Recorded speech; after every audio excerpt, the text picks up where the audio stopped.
उत्तराखंड के मुख्यमंत्री पुष्कर सिंह धामी हल्द्वानी के लामा चौड़ पहुंचे, जहां पहुंचने पर बीजेपी कार्यकर्ताओं ने मुख्यमंत्री पुष्कर सिंह धामी का जोरदार स्वागत किया। इस दौरान मुख्यमंत्री पुष्कर सिंह धामी ने कहा कि सरकार प्रदेश में सशक्त भू कानून लाने वाली है और वर्तमान में सरकार की ओर से बाहरी व्यक्तियों द्वारा खरीदी गई जमीनों की जांच के निर्देश दिए गए हैं। उन्होंने कहा कि उनके संज्ञान में ये भी आया है कि जिन प्रायोजनों के लिए उत्तराखंड में भूमि खरीदी गई थी, कई जगह इन परियोजनाओं का उल्लंघन भी हो रहा है। ऐसे में उनकी ओर से निर्देश दिए गए हैं कि ऐसी सभी भूमि जो नियम संगत नहीं है और नियम कानून का उल्लंघन कर रही हैं, उन जमीनों को राज्य सरकार में निहित किया जाए। इसके अलावा जल्द ही सरकार एक सशक्त भू कानून लेकर आने वाली है।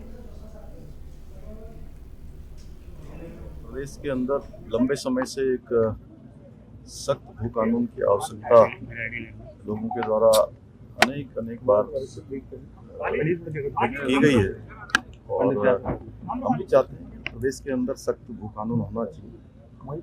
और जिन लोगों ने अभी तक जो भू कानून लागू है, जो प्रावधान किए गए हैं भूमि खरीद फरोख्त के, उन प्रावधानों का भी जिन्होंने उल्लंघन किया है या उनका पालन नहीं किया है, जिस प्रयोजन से जो भूमि खरीदी गई है उस प्रयोजन में उसका उपयोग नहीं हुआ है, प्रदेश के अंदर लंबे समय से एक सख्त भू कानून। खबर रुद्रप्रयाग से है, जहां पर मुख्यमंत्री पुष्कर सिंह धामी ने अगस्त मुनि क्रीड़ा मैदान में लखपति दीदी अभियान शक्ति को सम्मान कार्यक्रम में प्रतिभाग किया। इस अवसर पर उन्होंने कहा कि केदार घाटी के स्थानीय उत्पादों को देश विदेश में केदार ब्रांड बनाकर तैयार कर विपणन किया जाएगा। मातृशक्ति की आजीविका सुधार की दिशा में यह एक महत्वपूर्ण कदम होगा। वहीं घाटी के होम स्टे से लेकर अन्य सुविधाओं को भी अंतर्गत पहचान दी जाएगी।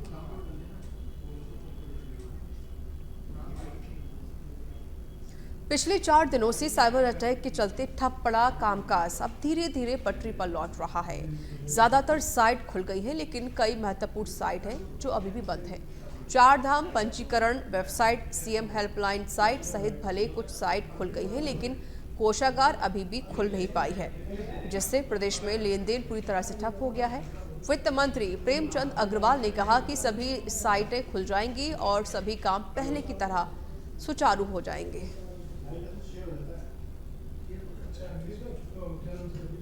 से कुछ समस्याएं हमारे तकनीकी समस्या हमारे इसमें वायरस के कारण आ गई थी और आज वो सुचारू रूप से शुरू हो गई है।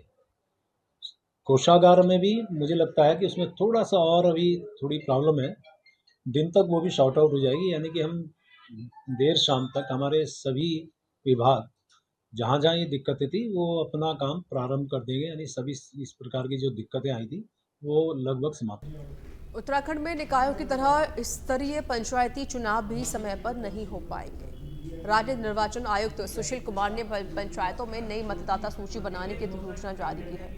इसके तहत 13 जनवरी 2025 को मतदाता सूची का अंतिम प्रकाशन किया जाएगा, जबकि त्रिस्तरीय पंचायत का कार्यकाल इसी साल नवंबर में खत्म हो रहा है, लेकिन अभी मतदाता सूची के साथ ही आरक्षण तय नहीं हो पाया है। हालांकि पंचायत राज मंत्री सतपाल महाराज ने कहा कि चुनाव की फाइल मुख्यमंत्री के पास है, सीएम उसका परीक्षण करा रहे हैं, जल्द ही उस पर निर्णय लिया जाएगा।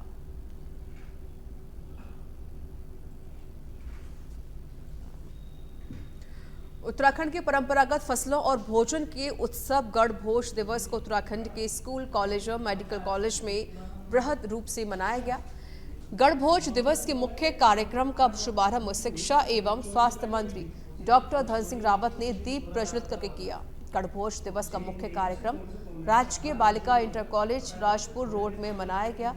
हिमालय पर्यावरण जड़ी बूटी एग्रो संस्थान जाड़ी, तत्व फाउंडेशन, आगाज फाउंडेशन एवं पर्वतीय विकास सोच केंद्र की ओर से आयोजित किया गया। इस बार राज्य सरकार के द्वारा स्कूल, कॉलेजों, स्वास्थ्य विभाग एवं विश्वविद्यालय को पत्र जारी करके अनिवार्य रूप से गणभोज दिवस मनाने के निर्देश दिए गए थे। देखिए, मैं सबसे पहले तो आयोजकों का बहुत बहुत धन्यवाद दे रहा हूं कि हमारे भाई बहुत सालों से इस अभियान में लगे हैं और जब मिलेट मिशन भारत सरकार में भी इसके अभियान शुरू नहीं हुआ था तब से आपने परंपरा जारी की है कि हमारे स्कूलों में महीने में हफ्ते में एक दिन गणभोज का कार्यक्रम होता है। इसमें हमारे बच्चे जो है जितना भी हमारा मोटा अनाज है एक दिन हॉस्टलों में और विद्यालयों में जो है महीने में इस गणभोज कार्यक्रम को हम शुरू करते हैं। अब हमारे विश्वविद्यालय में भी शुरू हुआ है। हमारे मुख्यमंत्री जी ने भी इसकी पहल की है और विशेषकर मैं आयोजकों का बहुत बहुत धन्यवाद दे रहा हूं कि आप अपने संस्कृति से जुड़ने का बच्चों को जो है गणभोज के कार्यक्रमों के लिए प्रेरित करते हैं। और केदारनाथ विधानसभा के उपचुनाव नजदीक देखकर अब बीजेपी सरकार को केदारनाथ में विकास कार्यों की याद आ रही है। मुख्यमंत्री सैकड़ों करोड़ रुपए की विकास योजनाओं का वादा करके शिलान्यास कर रहे हैं। आगामी विधानसभा चुनावों में बीजेपी केदारनाथ में हार का मुंह देखेगी। ये दावा उत्तराखंड प्रदेश कांग्रेस कमेटी के वरिष्ठ उपाध्यक्ष सूर्यकांत धस्माना ने किया। अपने कैंप कार्यालय में आयोजित पत्रकार वार्ता में उन्होंने कहा कि मुख्यमंत्री ने केदारनाथ विधानसभा क्षेत्र में विकास योजनाओं की घोषणा और शिलान्यास कार्यक्रम में काम की है, उस बयान से सहमति व्यक्त की है। हरिद्वार में हिंदूवादी नेत्री साध्वी प्राची ने अपनी जान का खतरा बताते हुए पुलिस से शिकायत की है। प्रेस क्लब में प्रेस कॉन्फ्रेंस करते हुए साध्वी प्राची ने बताया कि हरिपुर कला स्थित उनके आश्रम गीता कुटीर में एक दूसरे समुदाय की लड़की हिंदू आईडी कार्ड देकर रुकी हुई थी। उसकी गतिविधियां संदिग्ध लगने पर तलाशी ली गई तो लड़की के पास से धारदार हथियार और हिंदू लिखी कुछ किताबें बरामद हुई हैं। साध्वी प्राची से इससे लेकर खिलाफ साजिश बताया है और थाना रायवाला में शिकायत देकर कार्रवाई की मांग की। अब ये जो घटना हुई है, हिंदू बता करके, हिंदू आईडी दे करके, दया की भीख मांग करके, मैंने मानवता इंसानियत के नाते कि हिंदू बच्ची किसी गलत हाथ में ना फंसे। छोटी बच्ची है, ज्यादा उम्र भी नहीं।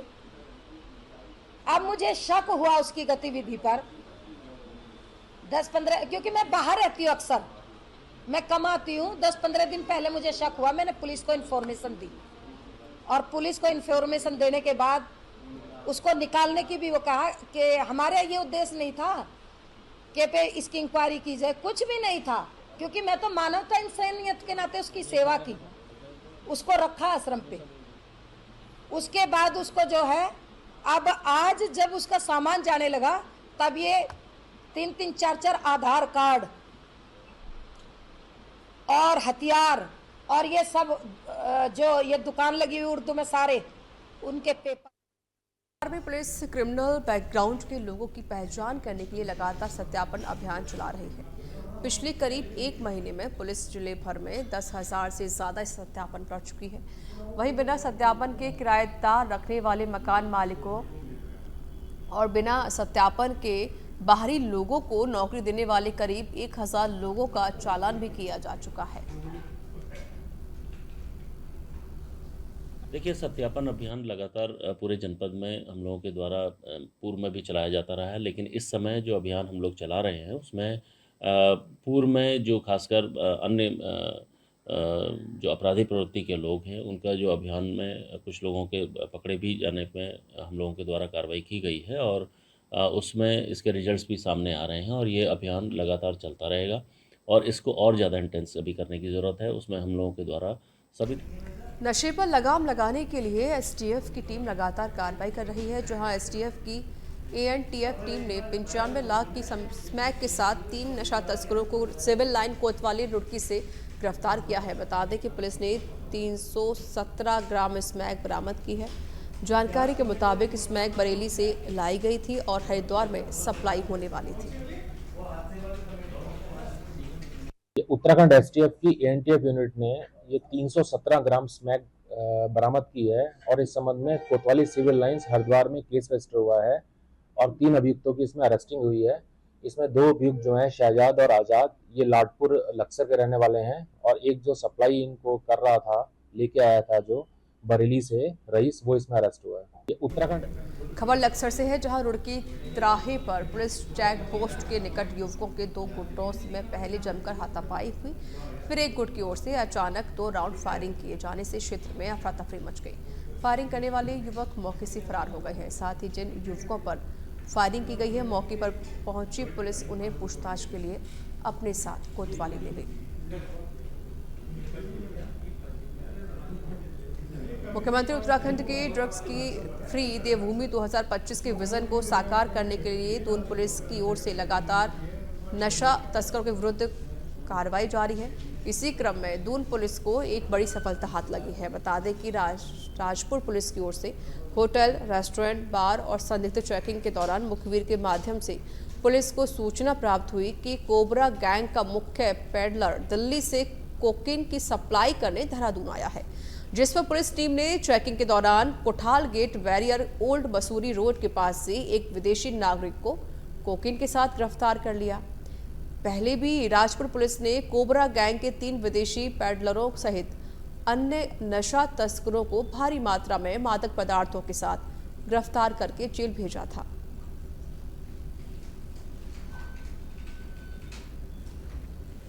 माननीय मुख्यमंत्री जी का ड्रग्स फ्री देवभूमि 2025 का अभियान है, जिसमें खासकर फोकस अब इस बात का है कि जो बड़े बड़े ड्रग डीलर्स हैं या पेडलर्स हैं उन पर ज़्यादा फोकस किया जाए। क्योंकि अभी तक जो हम देखते थे कि छोटी छोटी क्वांटिटी में भी लोग पकड़े जाते हैं यूज़र, और बाद में जो है वो पेडलिंग का काम करते हैं। और इसमें इसी तरह का एक गैंग जो ट्रेस हुआ था वो कोबरा गैंग के नाम से था, जिसमें अभी तक 7 लोग की गिरफ्तारी हो चुकी है। इसमें 3 जो हमारे फॉरेन नेशनल पहले युगांडा, केनिया और तंजानिया के गिरफ्तार हुए थे, जिनसे भी हमें कोकीन वगैरह मिली थी। क्योंकि लगातार ये इनपुट आ रहे थे और पिछली पूछताछ में भी आया था कि एक नेटवर्क है जो दिल्ली से ऑपरेट करके देहरादून ही नहीं अन्य जगहों पर भी इनकी सप्लाई रहती है, और वो बीच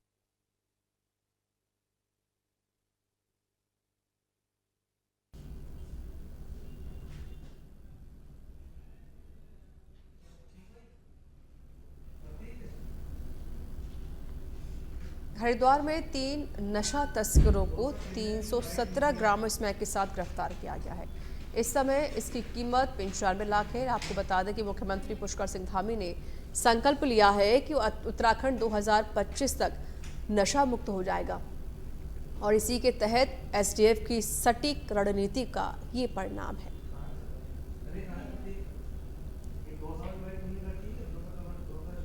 दोनों ही आए थे। देखिए, इसमें ये है कि चूँकि ये खरीदते हैं लगभग जिस मार्केट रेट पे खरीदते हैं उसके ये 5 टाइम्स 7 टाइम्स रेट पे ये मार्केट में बेच देते हैं। तो इसमें इंस्टेंट प्रॉफिट, पैसे के लालच में ये लोग।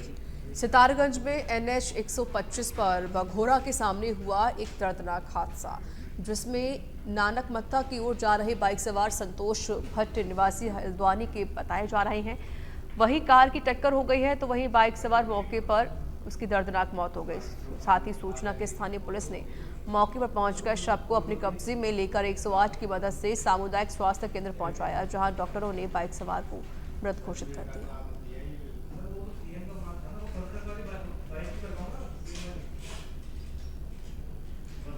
उत्तराखंड के सीमावर्ती क्षेत्र को पर्यटन के रूप में विकसित करने के उद्देश्य से भारतीय सेना की ओर से बाइक रैली का आयोजन किया जा रहा है, जिसमें देश के विभिन्न राज्यों से आए बाइक शामिल हैं, जो सीमावर्ती क्षेत्र में जाकर लोगों को पर्यटन से जोड़ने के लिए जागरूक करेंगे।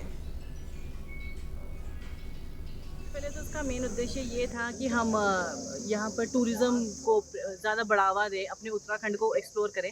जैसे मैं भी उत्तराखंड से हूँ, देहरादून से हूँ मैं, और मैंने खुद ही इतनी जगह ही नहीं देखी हैं। तो इसके माध्यम से हम आर्मी के माध्यम से और ओलंपिक के माध्यम से ऐसी ऐसी जगह जा रहे हैं और ऐसी ऐसी जगह हाईलाइट हो रही हैं ताकि टूरिज़्म बढ़े। और दूसरा है कि हम रिवर्स माइग्रेशन करें, कि जैसे बहुत लोग जो पहाड़ के हैं वो वापस जा रहे हैं, मतलब अपने गाँव छोड़ के शहरों में जा रहे हैं जॉब करने। तो वहाँ के जो लोग हैं ना, बस वहाँ बूढ़े रह रहे हैं और ज़्यादा कुछ है नहीं वहाँ पे करने को।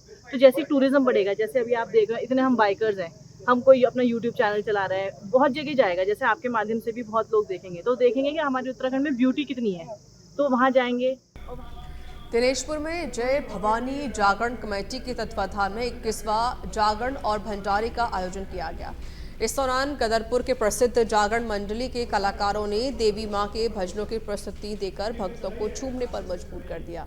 जागरण समाप्ति के बाद विशाल भंडारे का आयोजन भी किया गया, जिसमें दूर दूर से आए लोगों ने प्रसाद ग्रहण किया। हम ये जागरण लगातार 21वां साल इस साल है, और ये शहर का सुख शांति के लिए होता है, और माँ का भक्ति 9 दिन लगातार यहाँ दिनेशपुर में 3 प्रोग्राम होते हैं। रामलीला होता है, दुर्गा पूजा होता है, जागरण होता है, सब सुख शांति के लिए हो रहा है और बहुत बढ़िया से होता है। सारे सौहार्द